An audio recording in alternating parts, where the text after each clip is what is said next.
Só vindo meus pensamentos, meus filhos. Eu disse, meu Deus, eu vou morrer. Mas o Senhor disse que eu não ia morrer, mas agora eu estou ouvindo que a sua está difícil. Cheguei na empresa, mostrei, o médico olhou da empresa e disse, chamou o dono, olhou assim, olhou para o gerente e disse, olha, esse caso aqui, não dá para mim não, porque eu não sou especialista nesse caso. Por a enumeração aqui é complicado, você tem que procurar uma pessoa especialista nesse caso. Aquilo ali já foi me deixando mais nervoso, aleluia. E eu sem condições de trabalhar, sem dificuldade e o medo, irmão, abala você. Eu entrei no meu quarto, queria ver ninguém, só chorava, aleluia. Mas eu sabia que eu não ia morrer. Eu Deus, está nas tuas mãos, Senhor, cuida de mim. O Senhor disse que ia cuidar de mim, então cuida de mim, Deus. Irmão, eu passei por 5 metros, irmão.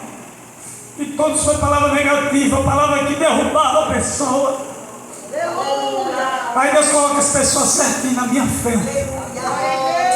Aleluia. Ele disse, você vai passar, mas eu vou passar contigo.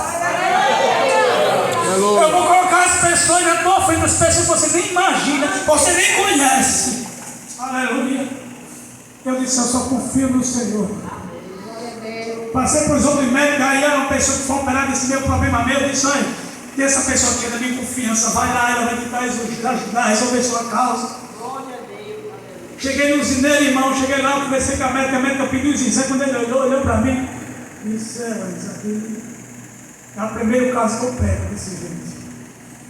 E a minha equipe, eu acho que ela não vai dar operar desse jeito, porque o seu hormônio está muito alto. Esse problema do hormônio, ele mexe com tudo, seu coração está acelerado, e se eu abrir você no meio da cirurgia, pode acontecer que você infarta. E eu não quero perder você, você é novo demais. Aí aquilo ali já deixa para mim nervoso do teu sofá, se der para fazer. Glória a Deus. Mas tem uma coisa que eu não sabia, o que é para Deus fazer, homem nenhum faz. O que é para Deus fazer, homem nenhum vai fazer. Você talvez está passando por problema, não sei, mas o que Deus pode fazer, homem nenhum vai fazer. E ela me indicou do médico, ela vai para o espaço da casa.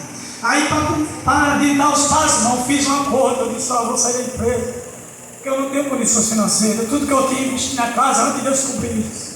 Quando eu investi tudo que eu tinha guardado na casa, aconteceu isso.